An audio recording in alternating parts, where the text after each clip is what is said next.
पूरे देश के अंदर बसपा बड़ी जोर तोड़ से आगे बढ़ रही है और अच्छा रिजल्ट आएगा। इस उत्तर प्रदेश को 4 भागों में बांटने जाएंगे, छोटे राज्य करने का काम करेंगे। ये बहन जी ने अब की बार घोषणा की। 2007 में जब गठबंधन नहीं चला तो उन्होंने सरकार गिराने का काम किया और फिर वो निरपक्ष आई।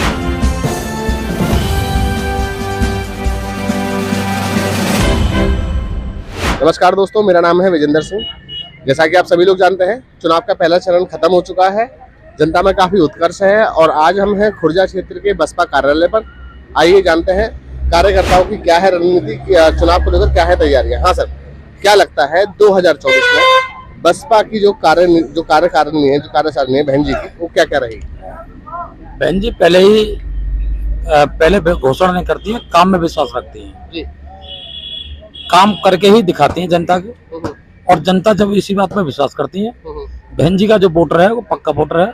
भाईचारा बना करके हर समाज में, चाहे टिकट का बंटवारा हो, चाहे वो मंत्रिमंडल का बंटवारा हो, चाहे विकास का मामला हो, हर प्रकार के बहन जी अपना निर्णय लेती हैं। अपने आप स्वयं जो है वोटर जो चिपका हुआ है, आज बहन जी के विश्वास पर जीवन। तो क्या लगता है जो ठाकुर सोलंकी साहब हैं, वो उनका जो बैकग्राउंड रहा है, जो उनकी जो हिस्ट्री रही है, वो उनके जो विकास कार्य रहे हैं, उनसे आप वाकिफ हैं? हाँ, बड़ा हमारे जो सोलंकी साहब रहे हैं बड़े ही कर्मठ और रुझारू, और उनके जो विकास कार्य रहे हैं बढ़िया रहे हैं। इसी उपलक्ष्य में माननीय बहन जी ने बुला करके स्वयं इस सीट पर ठाकुर प्रत्याशी पर अब विश्वास जताया है। पहले गुजर को जिताया था, गुजर यहाँ पर सुरेंद्र नांगर रहे थे और वो भली बात रही, दूसरी जगह चले गए, लेकिन वो बसपा की पौध है जिन्होंने बसपा को एमएलसी बनाया, सांसद बनाया। अब की बार ठाकुर को यहाँ पर प्रत्याशी देने का काम किया है और बहुत अच्छी वोटों जीतेंगे। ठाकुर एक तरफा वोट ठाकुर सोलंकी जी को दे रहा है, खुल का वोट दे रहा है। अच्छा, तो उत्तर प्रदेश में जो टोटल जो सीटें हैं, कितनी सीटों से बहन जी चुनाव लड़ रहे हैं? देखिए, आज पहले चरण का चुनाव हुआ है, आप देख रहे होंगे। यहाँ पर जो है 80% बसपा के खाते में सीट दिखाई जा रही है, 80% पहले चरण के चुनाव की। और जब पश्चिम से चलेगा तो पूरब तक यही जनाधार रहेगा और अब की बार बहन जी प्रधानमंत्री बनेंगी। ये हमारा सभी कार्यकर्ताओं का एक भाईचारा बना करके सभी को टिकट के वितरण दिए हैं, चाहे वो ठाकुर समाज हो, चाहे बनिया समाज हो, जाट समाज हो, प्रजापति समाज हो, धोबी समाज हो, हर वर्ग के सम्मान में माननीय बहन जी ने रखा है। मुस्लिम समाज को सम्मान देने का काम किया है, हर प्रकार का हर समाज को वोट देने का काम किया है, टिकट देने का काम। सर, मेरा आपसे एक सवाल है। उत्तर प्रदेश में कितनी सीटों से बसपा के प्रत्याशी चुनाव लड़ रहे हैं? 80 का 80 पर लड़ रहे हैं उत्तर प्रदेश में, 80 सीट लड़ रहे हैं। उत्तर प्रदेश के अलावा और दूसरे राज्यों में क्या तैयारियां हैं?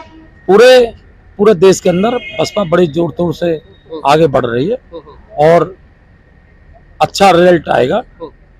और जब पहले भी हमारे रिजल्ट आए हैं और प्रदेशों में एमएलए एमपी हमारे बने हैं, वो भले ही चाहे जीत कर हमारे चले गए हों, लेकिन अब की बार बड़ा जनता में जोश है।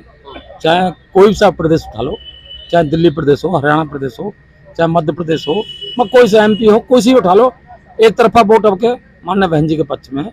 हमारे जो कार्यकर्ता हैं वो सारे बहन जी के पक्ष में लग रहे हैं और भाईचारा बना करके हम काम कर रहे हैं, एक समाज। अगर रैली की बात करें, उत्तर प्रदेश मध्य प्रदेश के अलावा और कौन कौन सी जगह बहन जी ने रैलियां की?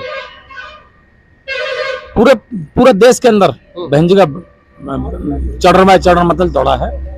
पूरे देश के अंदर भ्रमण करेंगे बहन जी, स्वयं जा करके प्रत्याशियों के कंधा पर हाथ धर करके जिताने का काम करेंगे। थोड़ा सा अपने मैनिफेस्टो, अपने जो अगर आपकी सरकार आती है तो इन मुद्दों पर काम किया जाएगा, थोड़ा सा उसके बारे में आप प्रकाश डालेंगे? देखिए, ना तो बहन जी कभी घोषणा करती हैं पहले ही, और ना ही कार्यकर्ता घोषणा करता है। बहन जी की सरकार बनती है, चाहे अम्बेडकर ग्राम योजना हो, चाहे महामारा पेंसिल हो, चाहे महामारा आवास हो, मान्यवर काशीराम आवास हो, ग्रेटर नोएडा मान्य बहन जी की देन है, सुपर नोएडा बनाना मान्य बहन जी का देन है, एयरपोर्ट बनाने मान्य बहन जी का काम है, और अम्बेडकर पार्क योजना साले जो बहन जी के काम बनाने का काम है। और बहुत सारी योजना है, महापुरुषों के नाम पर जागरूक देना, चाहे छत्रपति साहू जी महाराज हो, महात्मा ज्योतिबा फूले हों, और चाहे वो संत रविदास जी हों, जिले बनाने का काम करा, मंडल बनाने का काम करा, तहसील बनाने का काम किया। और बहन जी ने अब की बार यदि बहन जी सरकार आती है तो बहन जी ने पहले भी कदम उठाया था, इस उत्तर प्रदेश को 4 भागों में बांटने जाएंगे, छोटे राज्य करने का काम करेंगे। ये बहन जी ने अब की बार घोषणा की है।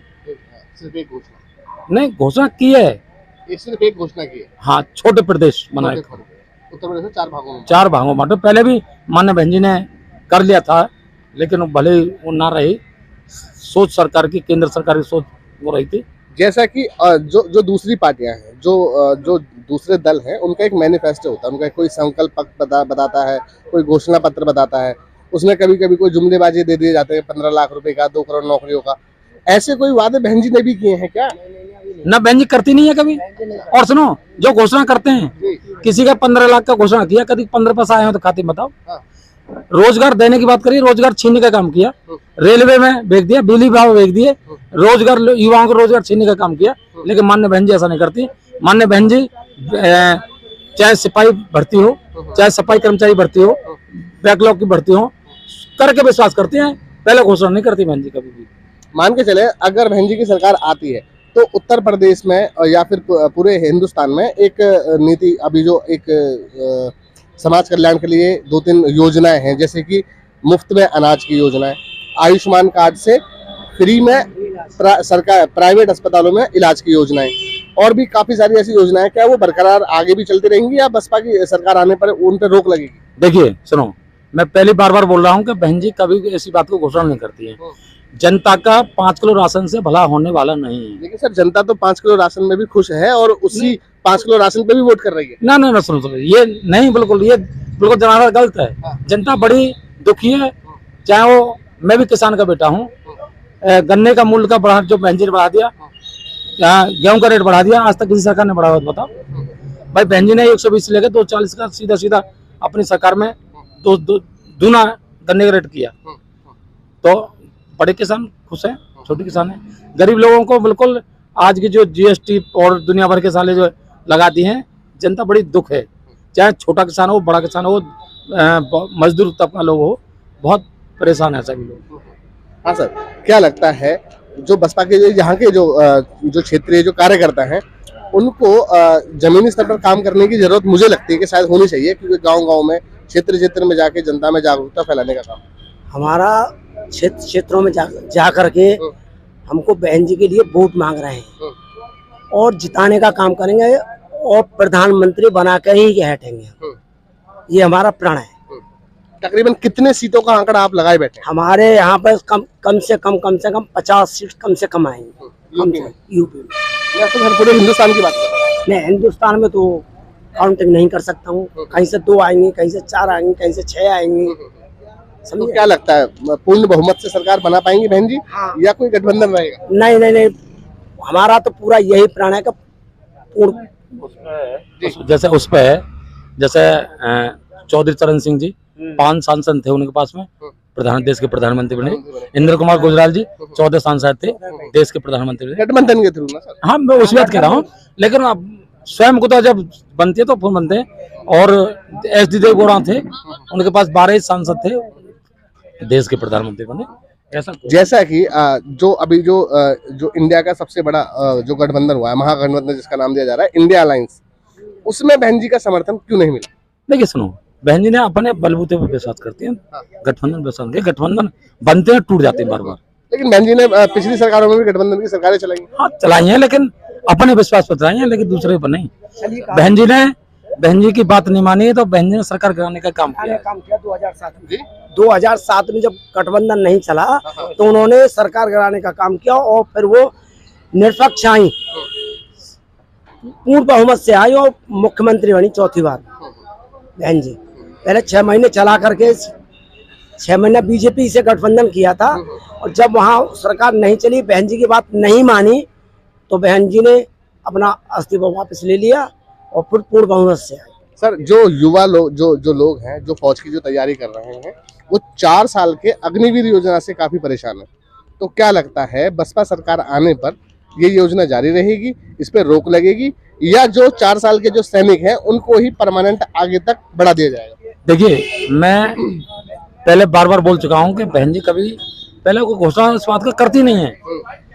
वो करनी और कथनी में सत्य अपने आप उतरती हैं, लेकिन ऐसा नहीं करती क्या 4 साल का बताइए, 4 साल बालक ने सरकार वो नौकरी कर ली और 4 साल के बाद जब तक उसकी शादी ना होगी सही ढंग से, ना उसकी शादी नहीं हो पाएगी, हो सकता है नया बालक लग गया तो क्या कर सकता है। बहन जी यदि सरकार आती है तो पूरा पहले चल रहा था उस प्रकार काम करेंगे, बरकरार बच्चों को 60 साल पर ही रिटायरमेंट दिया जाएगा। चलिए सर, बहुत बहुत धन्यवाद। क्या नाम था सर आपका? अपना नाम और अपना पद बताइएगा। मेरा नाम राजकुमार प्रधान, खुर्जा विधानसभा अध्यक्ष, बीएसपी।